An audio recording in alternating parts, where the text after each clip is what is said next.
What's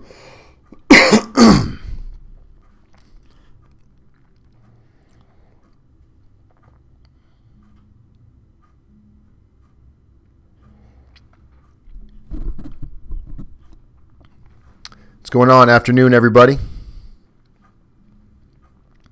Happy Saturday.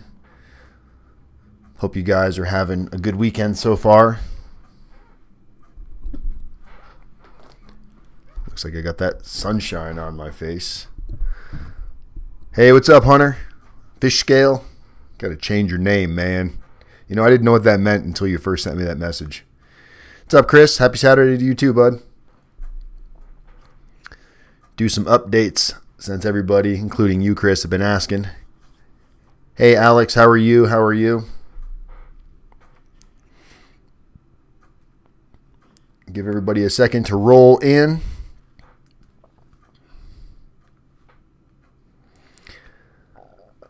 I know you're ready to go home, huh, Hunter? You've been in that halfway house a little while now. You got those halfway house itches, trying to get rid of them. 65 months. Okay, not the end of the world, Alex. Put in some... Are you going to qualify for RDAP? I don't think I ever saw your PSR. Self-surrender in August.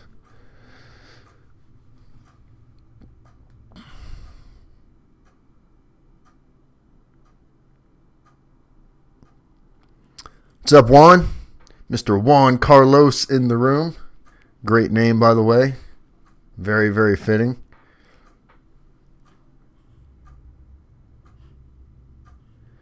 Two-time I did RDAP.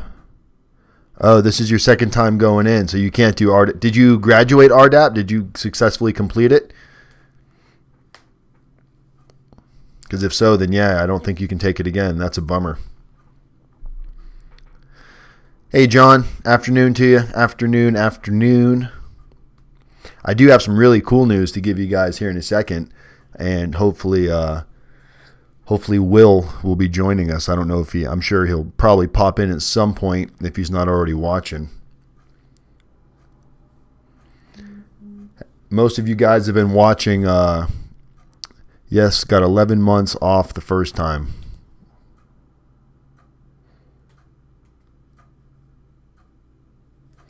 Well, hopefully this is your last rodeo, Alex, because 65 months, you know, that's enough time to feel it, but short enough to still be able to, you know. I'm going to get rdapdan to help. Yeah, that's going to be your best bet. Good time in halfway house. So, you know, reach out to me. Definitely get a hold of me before you go, man, so we can get the paperwork out to you, what we need you to fill out before you leave. Yes, it's over for me. Good to hear. So, a lot of you, I don't know if you've been I know you follow the channel. I don't know if you remember everybody's name that comes in the room. But do you guys know Will Townsend? You see him come in the room from time to time. He's the guy that's got a state case. That was on my one of my clients that has a state case, not federal, up in New York or Jersey, somewhere up there. So he went to court yesterday. He was looking at a year, you know, so nothing crazy, but you know, to each our own. To depending on who you are, that can feel like forever. So he was going into court yesterday. His attorney told him because of the plea agreement he signed, it was impossible for the judge to give him anything less than a year. And the judge actually told him during the sentencing how amazing his letters were, referenced his letters several times, referenced the fact that all of the letters that he did, personal narrative and character reference letters, how they all tied in as far as the theme, if you want to call it that, were all very much holding him accountable and not begging for, you know, time off. The judge actually gave him probation. And his attorney told him yesterday morning that probation was off the table, impossible. So I just wanted to let you guys know that for those of you that aren't taking this serious with the letters, or your attorney's giving you some crazy story telling you that, you know, this is how it's going to be, there's nothing that they can do for them or nothing they can do for you. I'm telling you guys, you can change the flow of how the outcome is going to be. And I'm actually going to be doing a video with Will because, man, you want to talk about somebody that was excited. Yesterday, it was like the man won the lottery. He was dead set going to prison. His attorney was telling him that the judge has no choice but to sentence you to a year because that was the agreement that you signed. And the judge gave him probation. So it can happen. You guys got to keep the faith. Obviously work with your attorney the best you can, but just realize most of these attorneys are not used to what we do and how we can come in and kind of change the dynamic of things.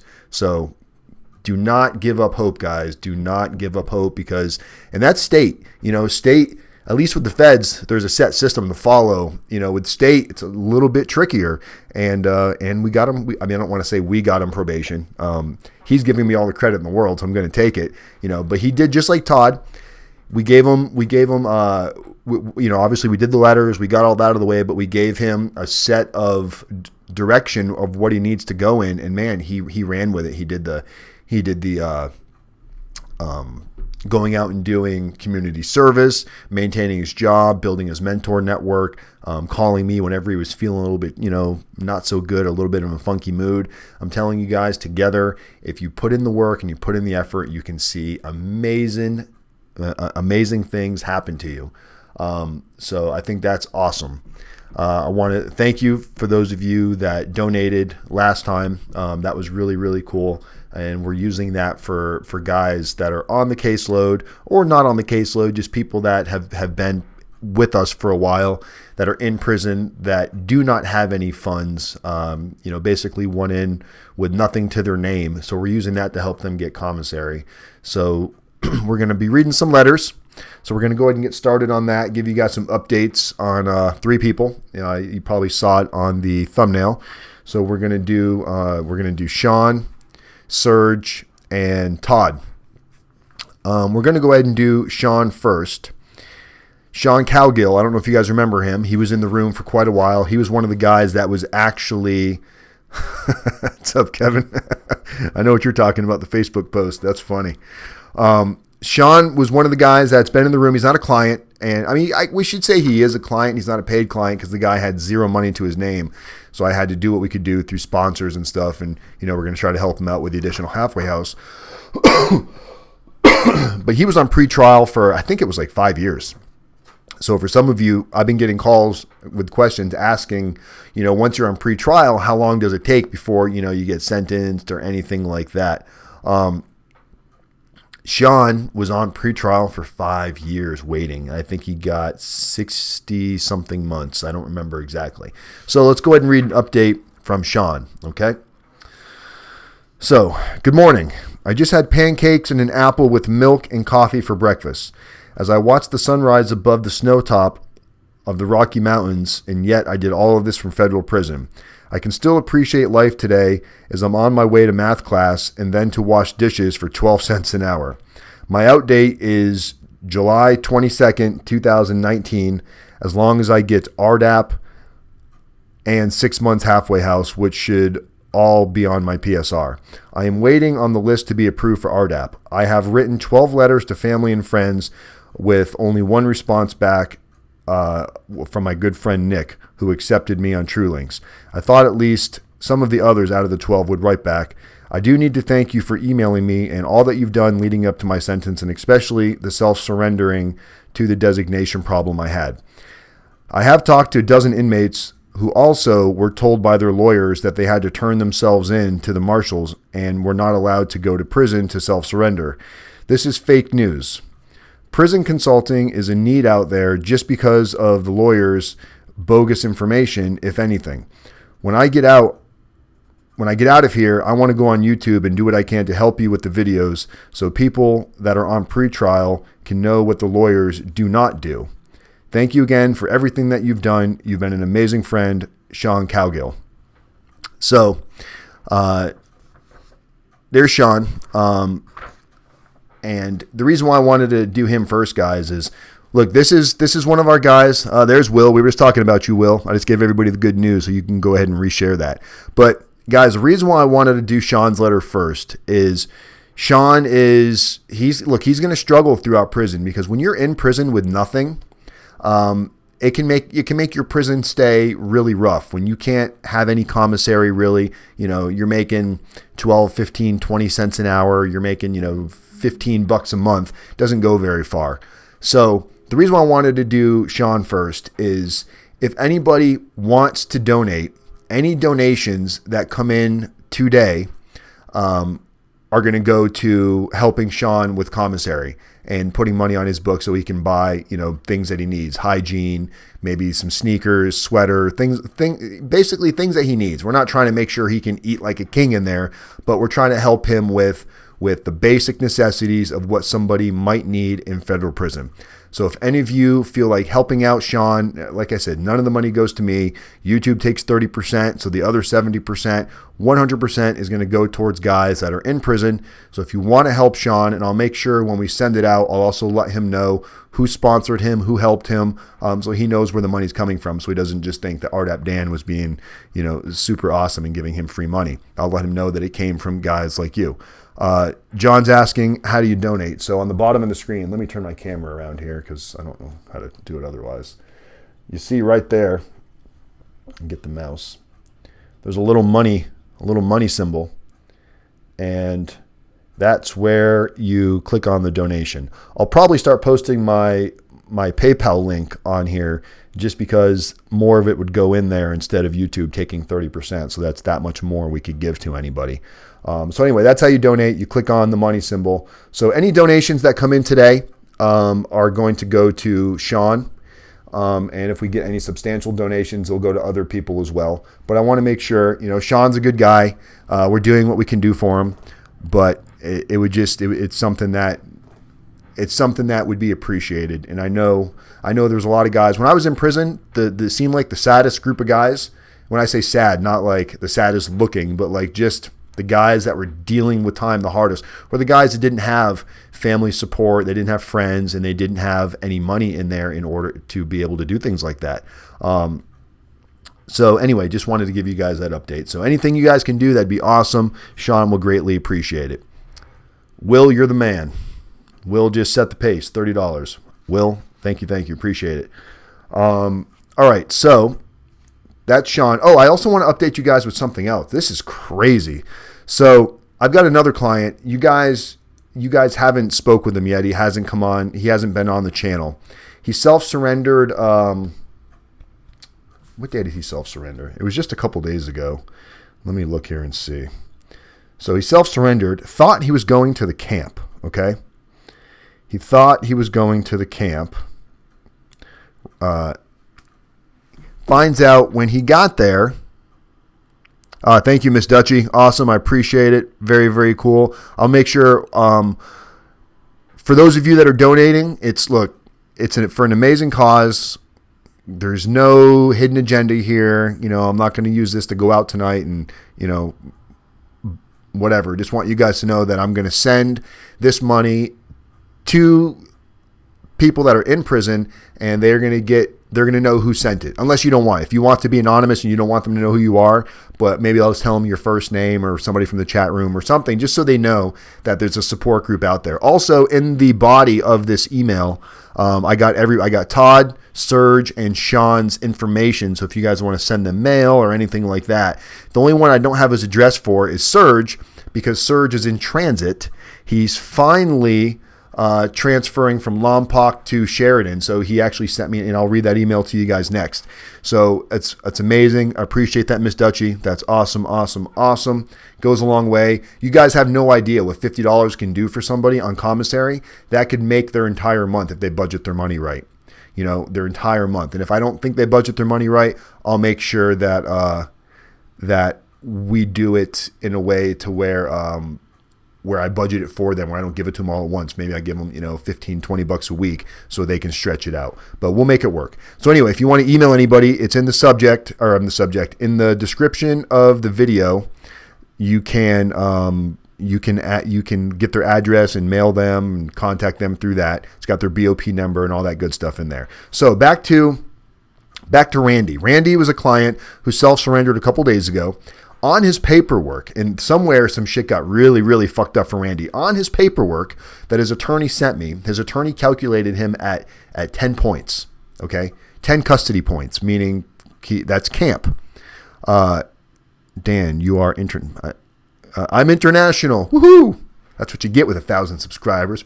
Badass subscribers like you guys. So Randy self-surrendered a couple days ago, going to the camp, thinking he was going to the camp. So they take him into the medium. And he's like, why am I going to the medium? They're like, well, you're classified as the medium. So he gets his points back. 35 points. He's now in the process of getting transferred to the pen. So he went from, and now remember guys, I was told that you cannot self-surrender unless you're going to a camp or a low. Clearly that was false information because he self-surrendered and he immediately went into the medium, and now they screwed up. They realized they still screwed up, and he's supposed to be at the pen. So now he's going to the pen. Now the shitty thing is he doesn't have his paperwork, his PSR, his pre-sentence report investigate, is because he thought he was going to the camp. Who needs it when you're going to the camp? Man, they immediately got on him. Not physically, but they took his food. They wouldn't let him sit at the table. He has to sit on the floor and eat.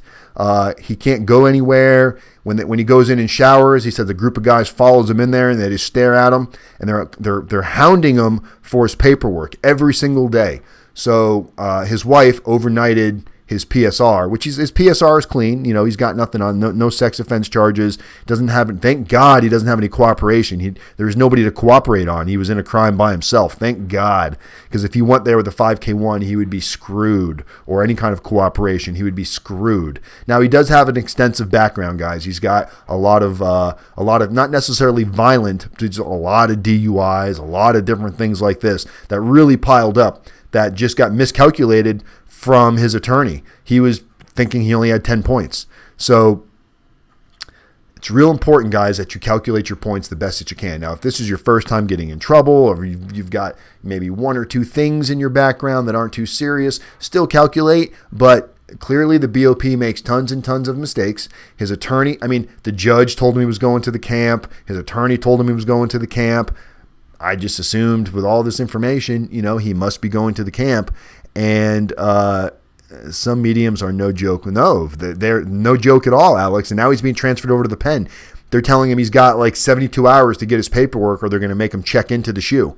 Because, and Randy, he's got a real bad stuttering problem. I mean real bad. Like when you talk to him, it's like what would normally take me or you a 5-minute conversation is a 20-minute conversation, because it's so hard for him to get his words out. So now he's in there stuttering crazy. So here's this white dude stuttering. They probably just think he's a sex offender, and he's really not dealing with that well at all right now. He finally just got me added on Core Links.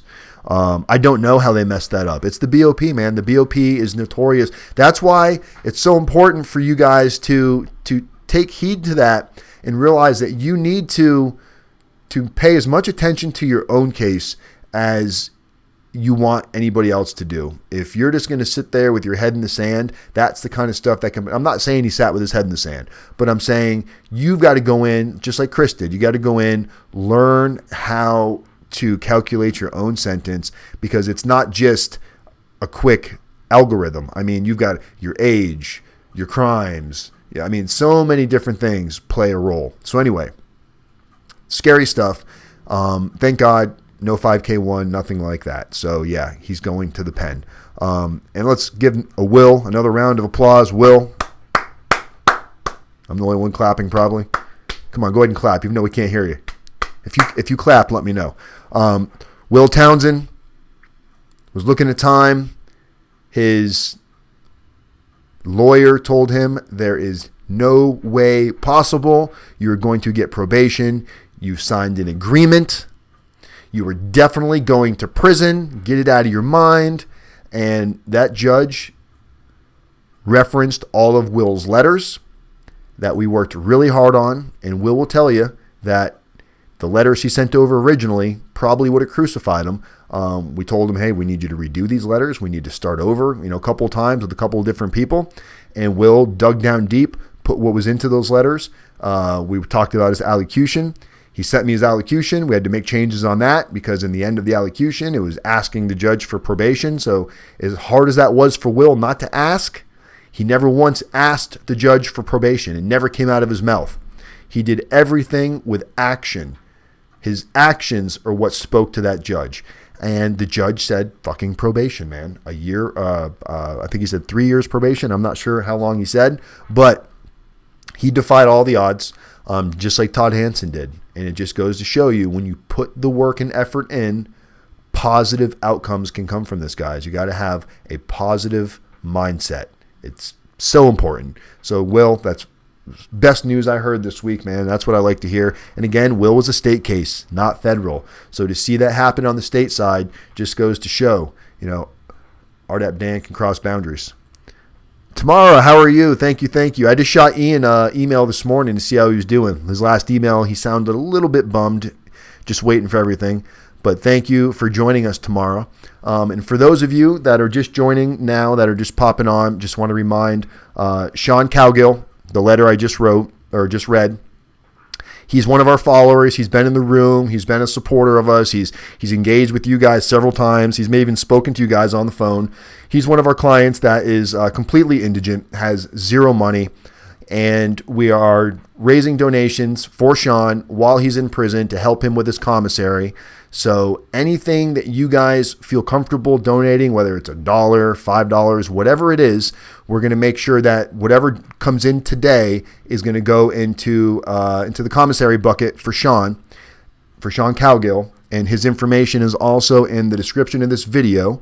And if you don't know how to donate, let me show you one more time.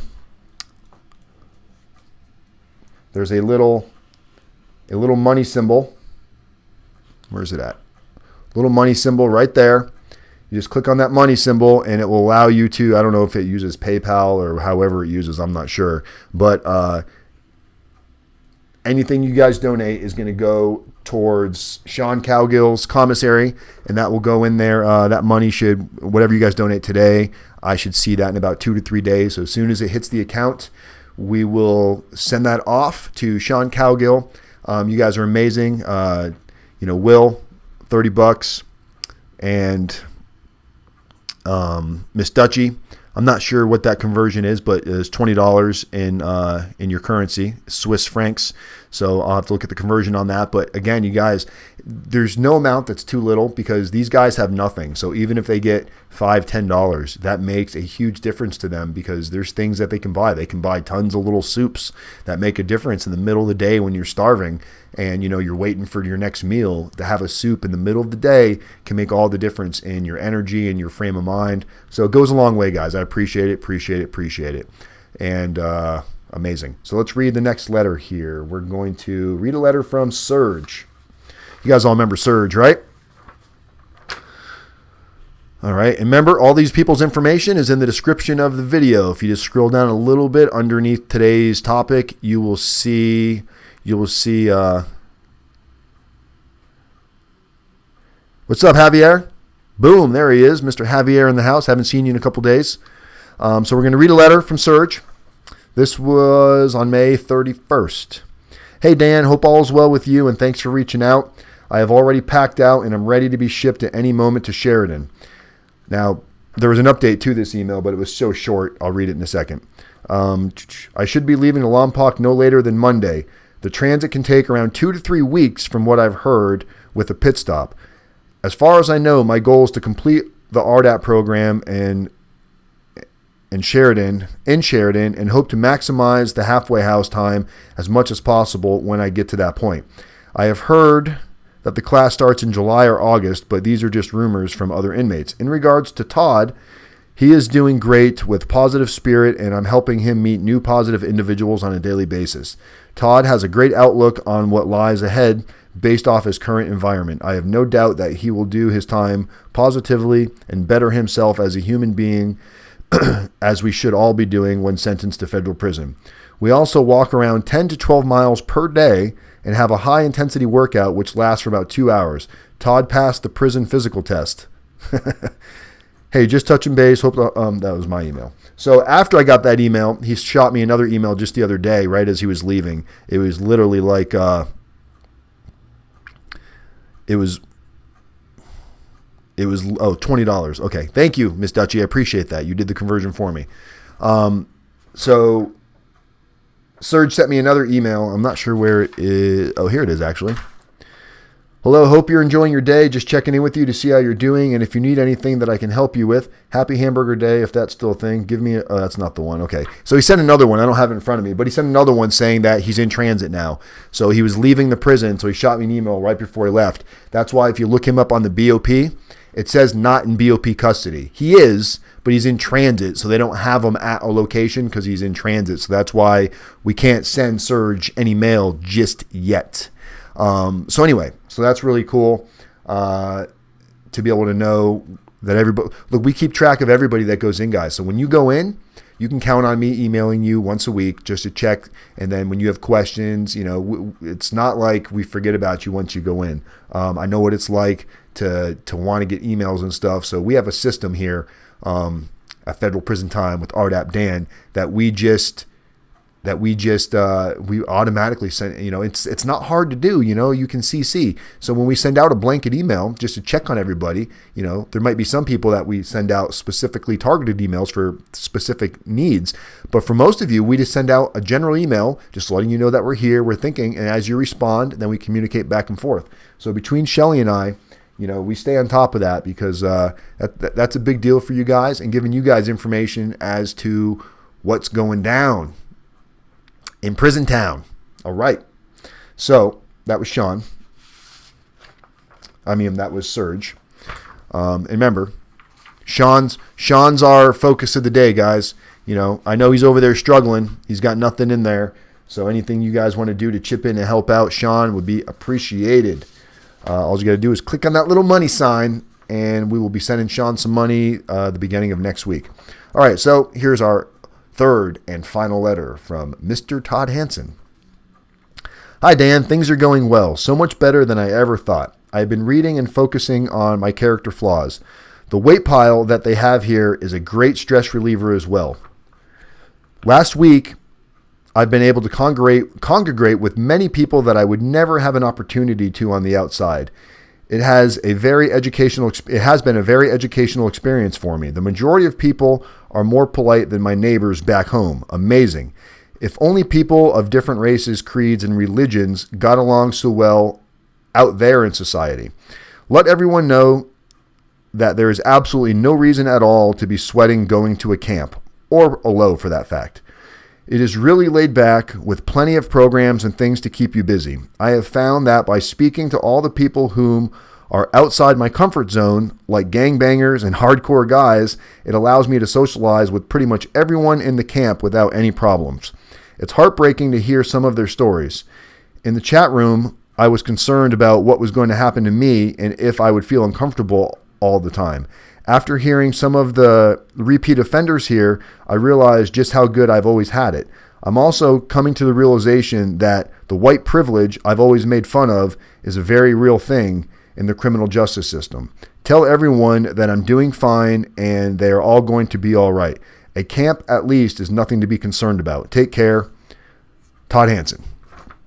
So there you go. There's a letter from Todd Hansen, basically just letting you know that he's pushing himself outside of his comfort zone, guy. And he's talking to guys that he normally probably would not have talked to on the street.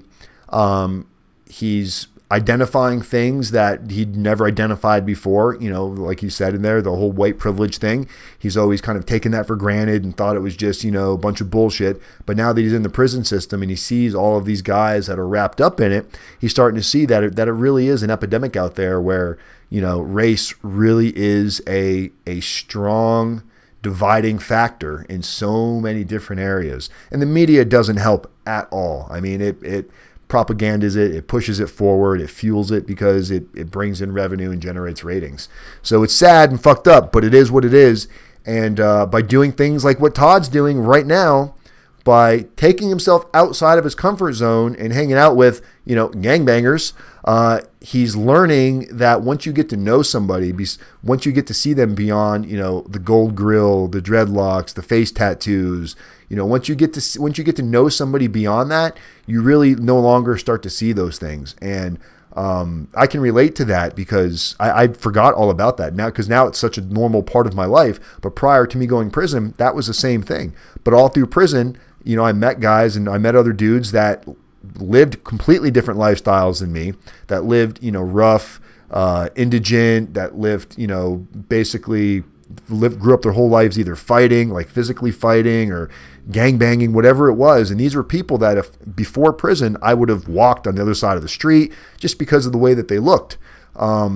And now, like when I was in the halfway house and stuff, it was some of the best people I met. One of my best friends in prison, he's now back in there already, but he was completely tats everywhere on his entire body, on his neck, on his face.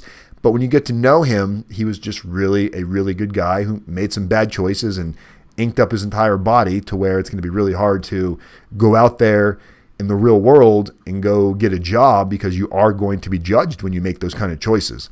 So if you're going to prison and you're going for a period of time and you're like, fuck it, I'm going to get a face tattoo because I'm pissed off at the world, just remember, don't get pissed off when you get out of prison and you have a problem getting a job, because it is going to create a hindrance. There's already enough reasons you're going to have stacked against you. You don't need to create more issues for yourself by putting tattoos where you can't cover them up. I want to get some tattoos. I'm not going to lie. I want to get some nice, a chest piece, but I want to be able to cover it up if I need to. God forbid if I ever need to go get a regular job, if this YouTube thing don't work out for me. YouTube is going to be very nice to me, I can tell. But, it's good to see letters like this because it makes me remember to where I was. What did your buddy do to go back to prison? He got caught in the halfway house smoking. It was either marijuana or spice. I can't remember. Marijuana or spice, or maybe both. But he did RDAP, so that's a big no-no when you complete RDAP. If you're in the halfway house and you get caught doing anything alcohol-related, weed, pill, anything that's substance abuse, it's an immediate violation, and back you go. So I haven't heard from him yet. I'm not sure where he is. I'm going to look him up here actually when we disconnect. I'm going to look him up, and if I can't find him in the BOP, I'm going to call his mom, see how he's doing, because really good guy, just really troubled, just hard time getting back onto his feet, and he's completely tatted up, so it's going to be that much more rough. Yeah, Will. Oh, Will. Legalize it. No, even if they legalize it, chances are, even if it's legal, you're still not going to be able to do it in the halfway house. You can't drink in the halfway house, and that's legal. So legalizing it's not going to do anything while you're going through that. You can't look when you're in the halfway house, guys. Nothing, no beer, no drugs, no pills. If you go home on the weekend and you have a beer, you better hope to God when you come back in to go back in the halfway house, because they breathalyze you every time you come and go. Every time you come in, they breathalyze you. You better hope to God that that doesn't kick on your breath. I've seen guys get hit for, they said it was Listerine. I don't know if it was really Listerine, but we've seen a lot of guys get hit for drinking. Dan, what was the longest you said they had to put her time in for halfway house? Not sure if I understand the question. They start the process usually when she's got about a year left. And if they don't start the process when she comes up to a year, then we initiate ahead of them and go directly to the CMC. But we hope for the BOP to initiate it first, so we can come in behind them and ask for the additional time without pushing it prior to them doing it. Is that what you're asking, Javier? And if it's not, just re-ask the question so it's getting close slowly. I know it creeps up on you, doesn't it? I think she's still got, another 2 or 3 months before she's up on that year, right? I think, if I remember correctly. So, but just remember, guys, good things can and will happen. You just got to recognize the signs and recognize what they are. And it has so much to do with your mental attitude. So much to do. Glad to see you an update video. And just like the last video we did, guys, where we talked about those people that are going to prison that want to get into physical great shape and that have been asking me, what was my routine. You got to remember, as important as the routine was, it was the state of mind and your mentality of how you deal with your day to day. If you're a negative person, it's going to be real hard for you to focus and go out there and get into a good routine exercise-wise, because you're going to be so negative. You're going to be bitching and complaining about everything, and that will affect everything you do. It's going to affect your workout. It's going to affect how often you work out. But when you are in that fucking zone where you're like, man, nobody can bring me down.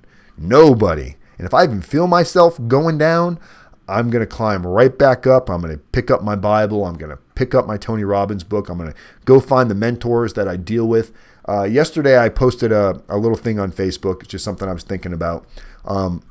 Almost anybody and everybody that has a really positive outlook on life probably has mentors or several mentors or people they look up to or good quality people in their life. Usually that doesn't just happen by accident. You've got to, it's hard to stay positive. It's easy to be a fucking negative Nancy. It's super easy. Anybody can complain and bitch and moan about the shit that's out of their control. But it's hard work to stay positive and stay focused. But once you do it for long enough, you create this new routine, you create this new set of habits that just rolls over into everything you do in life, rolls over into how you eat, rolls over into how you work out, rolls over into how you treat your friends and family, rolls over into what kind of work ethic you're going to have when you go out and set your mind to something. It changes everything. So when somebody says, well, I'm going to eat right, but I'm going to be I'm going to hate life, or I'm going to exercise, but I'm going to hate life. I'm going to be nice to my family and treat everybody nice, but I'm going to hate my life and complain about everything. It's an oxymoron. You can't do that and have that kind of an attitude. It doesn't work. That's why if you look at life coaches, if you look at fitness gurus, these are some positive people. And you'll see people that hate them. They hate the positivity. They think it's bullshit. They think it's fake because because they're not possessing it, because they're not trying. They're not willing to put in the work and the effort for it. So if you find yourself being a downer, funked out, trying to spawn that shit off onto other people, you got to really look in the mirror and figure out what it is you need to do to start the process of change. It's not going to be overnight. It's not going to happen tomorrow. Give yourself some room. Give yourself some leeway. But make progress. Set little baby goals to achieve big, giant daddy goals. Baby goals lead to big daddy goals. That's what my kids used to call them. We'd have baby goals and daddy goals. Baby goals were get rid of the binky. Daddy goals was buy a new house. What's up, Mike? Mr. Mike Edward, what's up, buddy? What did I miss? Yes, sir. Starting to feel like it was yesterday when she left. Now I'm getting more nervous. I know, isn't that crazy? What's crazy? In prison, people talk about, I can't wait to get out. I'm going to do all these big things. I'm going to start $1 billion company and this and that. And then when they get down to like 90 to 60 to 30 days, all of a sudden the shit becomes real. And you're like, what am I going to do? Like you really start to go into overdrive. And the problem is the planning should have started the minute you step foot in prison. Your plan for release should start that day. The mindset of getting released needs to start so you can really get built into a routine that's going to prepare you to release for prison. When you engage too much in the prison lifestyle and you take it on and you like, all right, this is my life for the next 2 or 3 years. I'm going to adapt to this life. Yes, you got to adapt with the mindset though that this isn't permanent. This is a pit stop. You have to adapt just enough, but still stay focused on the outside and what realistic obstacles are you going to have when you get out and start preparing for them now. People don't do that in prison. They wait till the last 60 days to start exercising. They wait till the last 60 days to start dieting. They wait till the last 60 days to start figuring out what they're going to do for work. The problem with that is you didn't have enough time to embed anything. So the minute you get out of prison, all of that 60-day diet you went on doesn't last because you didn't create any kind of a new habit with it. It was just a fad because you're excited to get out and you want to look good for your people when you get out. But as soon as you get out and they see you, Taco Bell and Pizza Hut and Burger King and McDonald's and fried chicken and everything else is going to be right there at your fingertips. So you have to have built that dedication, that tolerance, that willpower. It's not easy. It's not easy at all. So don't fool yourself and think that, oh, I'm just going to do it. It doesn't work that way. In prison, you're going to lie to yourself and tell yourself it's that easy, but it's not. I see it all the time. So focus, focus, focus. People, man, it's hot in this little office. All right. I should just get rid of it, but I thought after the last video, I tried to change my mental state. I didn't get a hamburger, but I have like 2 12-packs of beer in the fridge and started drinking. It's baby steps, man. You can't go from 0 to 60 because that's how you crash. You got to go from 0 to 5 to 10 to 15 to 20, and once you get to each time you get to a new little achievement, a new little baby goal, you got to ride that baby goal for a while till it feels comfortable. Then you take the next step, ride that goal for a new while. Don't all of a sudden go, I'm going to change everything. Just go throw the beers away. Simple as that. Throw them away. See if you can do it. Toss them in the garbage. Fuck the money that you spent on them. Who cares? You're going to spend money on stuff anyway. Instead of buying a case of beer, you can send Sean $15-20 so he can survive a little bit better of a life in prison. So find something positive to do with your replacing. I'm going to push this donating thing because that's what we do. That's how we change the world one day at a time, and it starts with our own immediate, what can we do to make a difference? Whose life can we help change? How much of a difference would it make for somebody to have $5 on their commissary for somebody that has nothing?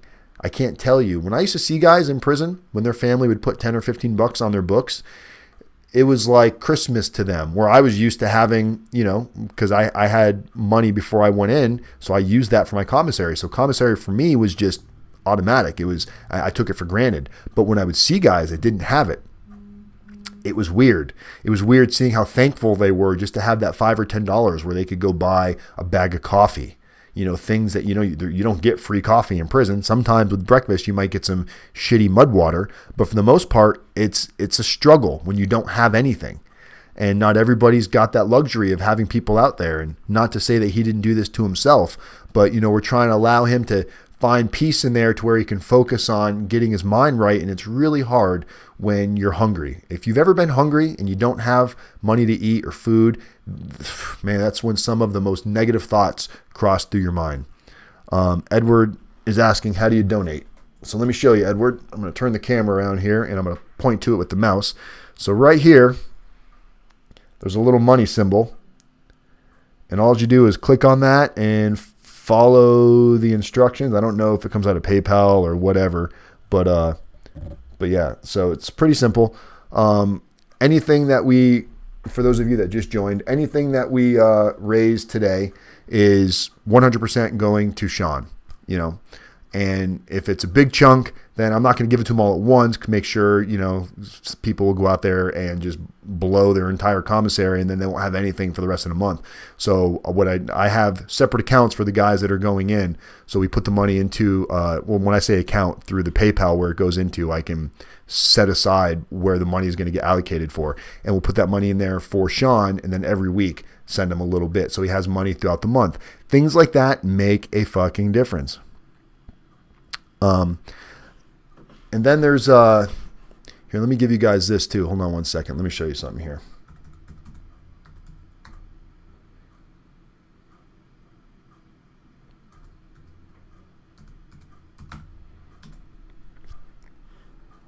One second, guys. I can't see the screen here.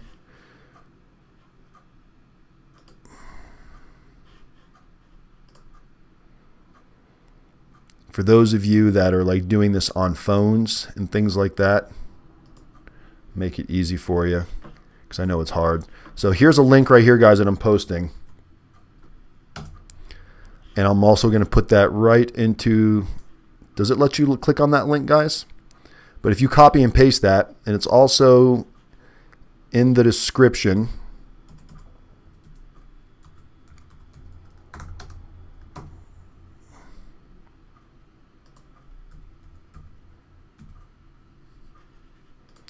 Okay, it's also in the description. If you just copy that link and you paste it, paypal.me/rdapdan, it goes into the same account that when you click on that is. So if that helps out, anything that is raised today is 100% going to Sean. So thank you guys for whoever is helping out. All you got to do is, if you can't click on that I just put in there,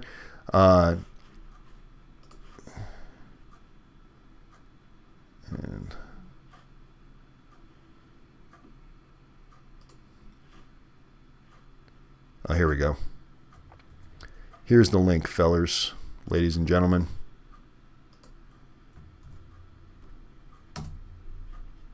There you go. Now you can click on it. Now it should be a clickable link. So whatever you guys can do, it's much appreciated. And when I send it, I'll make sure that Sean knows who donated. So if you guys want to write him, or you want him to add you to I know, isn't it weird, Edward?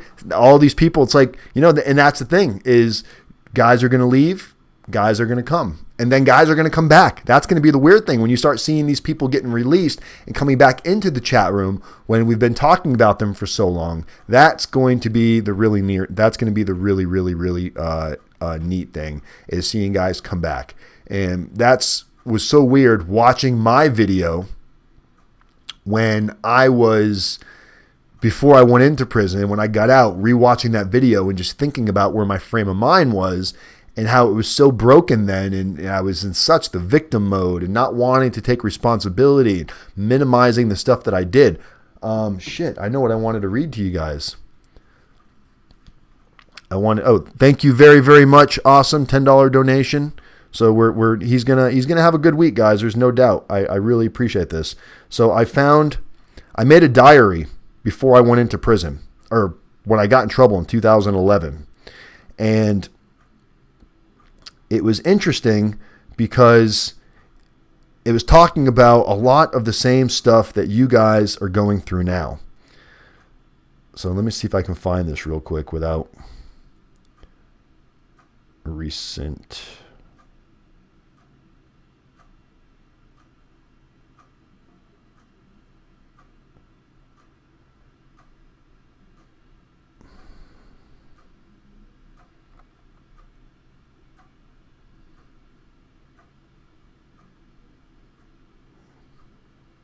If I can't find it, we'll read it on the next one. I think it's called Memories. Let's see here. Memories. Let's see if this is it. All right. So would you guys like to hear some of my thoughts on what I was thinking about before I went into prison? Because you guys can see how I am now. And to see where I was then, I don't know why Todd's release date is. Sometimes the BOP takes longer than others to update release dates. It's normal. I imagine the next couple of days or the next week or so, it will pop up on there. So don't freak out by that. He's got a release date. He knows what it is. They've given it to him. It just didn't update on the BOP's website yet. It's the BOP, a little bit behind the 8 ball. So here is, I had this app on my phone. It was called Memories or some shit like that for an Android phone this was back in 2011. Okay, I got in trouble in May of 2011. And then when I got back to Florida, this was June 25th, 2011. This was one of my thoughts that I had posted, and I just found this stuff the other day. So I planned on sharing it with you guys. I just forgot about that. So here we go. This is what I wrote June 25th, 2011 at 12:42 a.m., early in the morning. Just like you guys, can't sleep. Life seems so hard today. I'm in our new townhouse with Shelly. It's very nice. I have no real money right now, no car, no furniture. We have been sleeping on the floor. Before this, we were at a motel for a few days. I have not seen my kids now for what seems like to be over 2 months. I'm 32 years old and still have no real direction. So lost and confused. That was just a random thought that I decided to write down.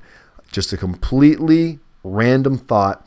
And what struck me the other day when I read these was it's like, man, it sounds so much like the emails that I hear from you guys and the letters and the thoughts when we first talked for the first couple times. Chris, a lot of you guys, when we first started talking, the negativity and the frustration and the emptiness in your mind it really conveyed into the self-pity. So here's another one. This was the same day, a few hours later. Was hoping the day would get better. It's not. I've never been one to think about hurting myself. Lately, things have been so bad with the DEA and not see my kids. I feel like such a loser. I just want to leave it all behind. Tired of hurting and letting people down.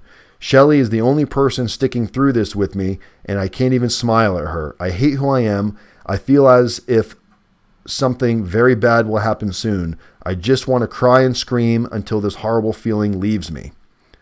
So there's me feeling sorry for myself, self-pity, and I know a lot of you guys can relate to this because a lot of you guys are going through this right now, and these are some thoughts, some feelings that you guys get, and just so you know, it gets better. I'm proof of that. I'm no longer anywhere near the mind frame I was prior to going into prison. And it's embarrassing to read this stuff because it's so weird to even think that I could ever feel like that. But these were my thoughts prior to going to prison. I was just terrified. Here's one from the next day on June 26, 2011. Today has been a so-so day. Last night ended well. Me and Shelly went out for a few drinks at John Bull Bar and ended up at Duffy's. Today went to the storage to get computers. Went to the office and faxed info for trade lines. Now swapping rentals. Mood is fair. I'm not even sure what that means, guys. I was in such a hot mess. 1 minute I'm up, 1 minute I'm down. 1 minute I'm up, 1 minute I'm down. So let's go. That was on June 26th. So here's one from June 30th. So it has been much better a couple of days. Money has been better. Had my kids for the night, which was what I needed. Loved them so much. They were so sweet. We got furniture today, which makes it feel a lot more like home. Hope this keeps up. Tomorrow I meet with Lewis's attorney. We'll update after. Lewis was the financier of the pain clinic that I worked for.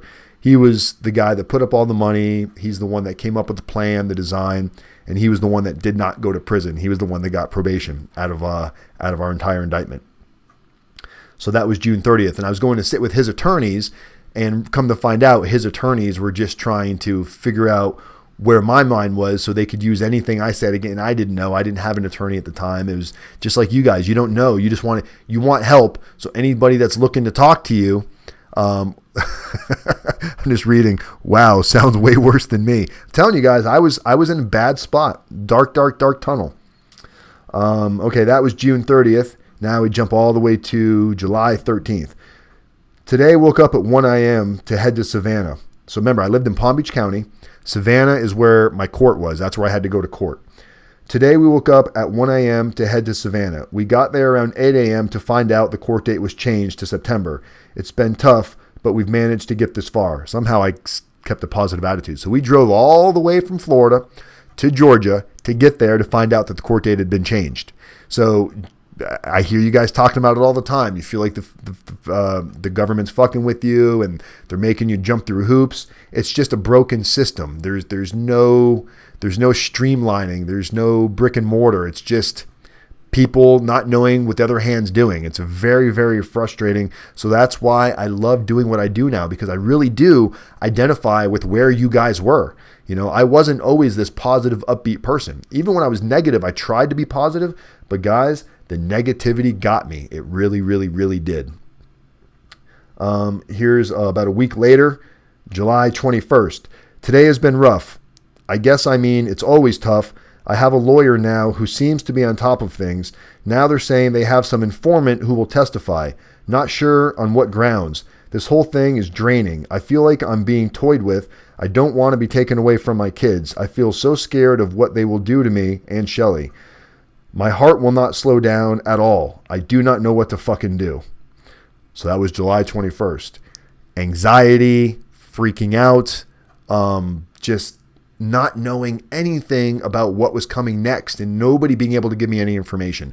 There was no YouTube channel. And if there was, I didn't know about it. There was, Justin Perperni and Michael Santos, but it was all commercial YouTube, like, hey, hire me, pay me 10 grand and we'll write, I didn't, but I needed that touch. I needed somebody to like walk me through the system. What am I looking at? Not just time wise, but what's prison going to, like, all these questions that I didn't even know to ask are the questions that I had.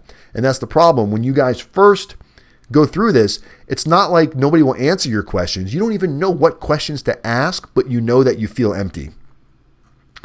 So July 22nd. Heading to Savannah to talk to my attorney and the U.S. attorney. Looks like I could get some time for this. All I want to do is hug and kiss my kids. How did I get here? Please, God, help me walk away without jail. I need to be a father. All of our mind frames go there, right? What can I do to not go to jail? I need to be there for my kids. I need to be there for my parents, or I need to be there for whatever it is. We look for these things to make excuses for. But really what I should have been saying is, why did I make these horrible decisions? Why did I allow myself to do this? This is my fucking fault. I got to deal with this. I didn't deal with it. I just kept complaining and praying that something positive would happen without really putting a whole lot of effort in at that point. So that was in July. So now it goes all the way to December. And my mood changed because so much time had gone by that I almost felt like they forgot about me, or, it's never, they're going to see that I'm a good guy. So the more time that starts going by, when you don't hear from anybody, you start to feel better because you feel like somehow it's going away. So this was in December 31st, 2011. It's been a while from last time I updated. Work has been a lot better till today, where I did not get my check. Just got papers about my Atlanta court date for January 10th. I paid several $100s to an attorney today to help represent me. I beat the charges in Savannah, which was nice. As far as the DEA stuff, they have me on video giving pills to an undercover cop. So still waiting to hear. I see my kids a lot now. Had them Christmas, was so nice. Had enough money to make it nice. I have a car now also, and I'm also working really hard. Still putting positive thoughts out there. I'll be back. Thank you, God, for allowing me to get strong for what awaits me. Trying to deal with it the best I could, guys. It's just like good days, bad days, good days, bad days. Then we jump all the way to January 28th. I hate who I'm becoming. Fuck. I feel so much rage and hate right now. Part of me wants to give up and die. I'm not good to be around. I'm angry and breaking things. Just broke the sink because I fucked up the fence. I'm not who I want to be. I want to offer safety and financial security to the ones I love. I can't. My world is not peaceful, is not a peaceful place for me at all. I take drugs now just to sleep. I want to hit everything to release anger. I'm so fucked up. God, if you're listening, please give me peace. So much is required for that to happen. Don't test me by taking me away from my kids, please. So, I mean, reading this gives me chills because I'm like, dude, like, if I was on the phone with one of you and you were talking to me and that kind of like, that's where your energy was, I'd rip you a new asshole. I would tell you to snap out of it. It's like, it was just me and my thoughts alone in my bedroom, dark at night, freaking out, anxiety. And this is the product of what happens when you don't have somebody to go talk to. That's why it's so important for those of you that are watching these videos that don't take the time to pick up the phone, call, text, email, whatever, 509-434-4695. For those of you that don't do it, this is what happens. This is where you allow your mind to go, dwelling on the negativity. And it's not easy, guys. It's not easy. So I got 2 more posts on here, and then I never used it again for whatever reason. So this one is February 18th, 2012. So I quit my job yesterday. Kind of scary being I was making good money when I was paid on time. I also became a bookie about 2 months ago, which has saved me a few times. I make several $100s a week extra income as being a bookie part-time, sometimes well over $1,000. If I get in trouble for this, it's worth it, I guess. Being without it, I'd really be fucked on my situation. I start a new job Monday working for AT&T, selling and on track to be a closer, possible manager. I have tried so hard these last few months to save, which was not bad. All my bills are paid, and I have a couple of $1,000s saved. Hopefully Shelly's new job will work out well at Yard House. With both of us working, there may be a vacation in my future. I refuse to fail.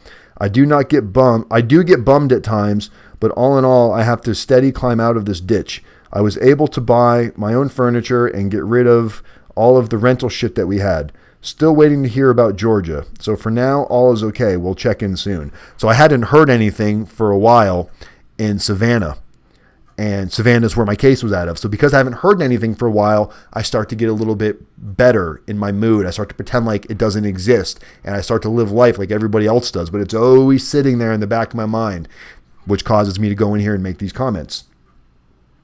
So here's the last post. I think, last post was July 3rd, 2010. We are all getting more and more online, leaving our thoughts. Oh, no. Sorry, that was the last one. My bad. That's something from the app itself, giving you an example. So those are my posts, guys. My last post, that was February 18th, 2012, was my last post. And just look, the point of that is without when you're not willing to ask for help, when you're trying to do it all by yourself, you almost can't. Sometimes you need to hear that other voice. That's the reason why we do these videos. That's the reason why you guys come to these channels. It's because you get something from it. I get something from it. I give something to you guys. You give something to me. So it's give and take from both of us. And I'm not talking about the donations. I'm not talking about when you guys hire me and you pay me money. I'm talking about the way it makes us feel, the emotional pull that we get from each other. There's a reason why the majority of you that come into this chat time in and time out, and you stay faithful to this, is because we've become a part of a community where we actually have the ability to give ourselves energy and strength to move on to what's next. You guys have been amazing for me, and I hope that I've done what I can do for you guys so far. I'm trying to do everything I can do to expand it right now. I'm working really hard with trying. If you guys talk to Joe at After Prison Show, I'm trying to work something out with him because he's obviously got, the YouTube thing down as far as subscribers and mass people watching him. So the BOP is really interested in doing something with me on a re-entry level, funding it. And I got to come up with the concept, and that's what I'm working on right now. We're working on a reentry concept to help everybody and anybody releasing from prison on every aspect of release: housing, financial, jobs, different classes, different meetings, different support groups. So we're working on something that can all be centrally located to where you can go to one spot to get it all. And I'm interested in doing this with Joe for the simple fact that Joe has an amazing outreach of people to where we could really, really make this happen. And he's got a great attitude. I would love to see him start doing some more positivity with the people that he has. So that's the direction I'm trying to go in with this, guys. I'm always going to be doing what I do now with these videos, and I don't mind the room staying small like this because it allows us to be intimate and really converse and talk. And that's what we do here at Federal Prison Time with RDAPdan. Make sure, a couple things before I let you go. Make sure you subscribe, obviously, to my YouTube channel if you have not already subscribed. That fish scale. Joe from After Prison Show. Hunter. If you look up After Prison Show, it's a prison channel. He's got like 500,000 subscribers. We've been actually talking on the phone the last couple weeks about doing some stuff together. So I'm real interested in possibly teaming up with him on some additional projects. So check him out if you haven't. If you haven't already, here, let's go ahead and post his YouTube channel on here. Let's do that. After Prison Show. I really do enjoy his show. And he's actually, not all of his shows are just entertainment. He actually has some episodes on here that are above and beyond. So here's a link to Joe's channel, guys. So anyway, back to what I'm saying. Make sure you subscribe and share, and if you haven't already, text the word YouTube to 35074. That puts you on a notification list.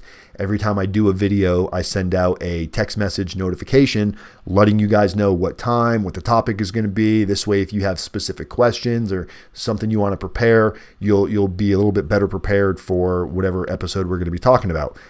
So subscribe to that. It's real easy. Just text the word YouTube to phone number 35074 and it puts you on that.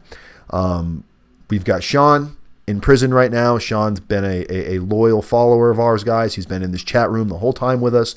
He's given to you guys as far as giving information, sharing what he's been going through. So if you guys have the ability to help him out, he's indigent. He's broke as broke can be. Doesn't have 2 nickels to rub together. I know a lot of you are in the same boat, so I don't expect you guys to take from something else to help somebody else. But if you have the extra to give, it'd be amazing if you can do that. And all you have to do, make it really easy for you, click on this link that I'm posting right now.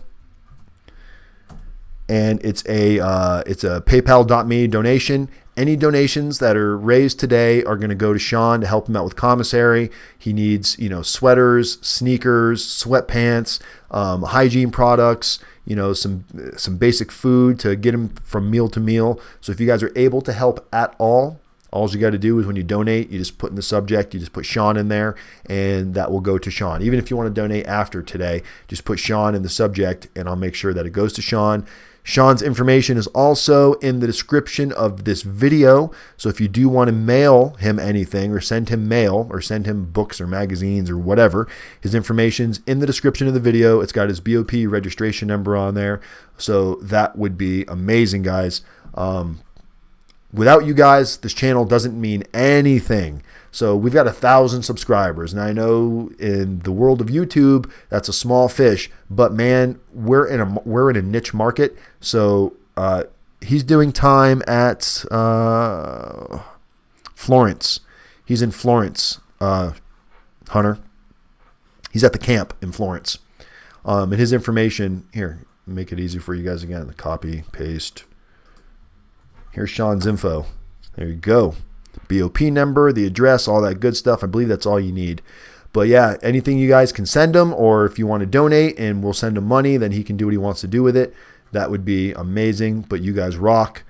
Again, have a great day. Have a great weekend.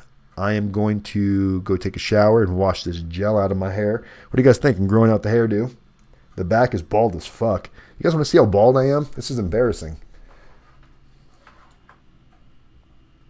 Look at that. That's a shiny dome piece right there. But from the front, you can never tell. It's my movie star look. What do we do here? So now that I showed you my bald spot on my head, man, I'm way too comfortable with you guys. Way too comfortable is all I'm saying. All right, guys, I am getting the heck out of here. It is Saturday. I hope you guys are doing something. My girlfriend opened a new hair salon. She's over there busting her ass, painting and all that stuff. So I'm over here sitting and doing this. At least it's in the back. Yeah, I'm going to try to fix that, man. I'm putting some shit on there, some drops, trying to grow it back. We'll see. I'm going to be 40 though. This is what happens when you turn 40.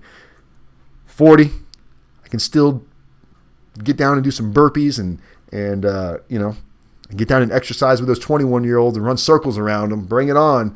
Still waiting for you guys to send me some challenge videos. I know you guys have seen my videos, my workout videos. I'd like to see you guys give it a try. Thanks. Appreciate that. Wow, bald. Wow. Thank you. That was you. You should double your donation. Your donation you're required to donate again for that comment. That comment is going to cost you at least $45. It's a $45 comment right there. No, it's okay. I embrace baldness. Bald and beautiful, right? All right, guys. I'm rambling. rdapdan, subscribe, like, share, all that good stuff. Check out After Prison Show with Joe. He's funny as hell. I'm rolling out of here. You guys have a great weekend. I will talk to you on Monday. Peace.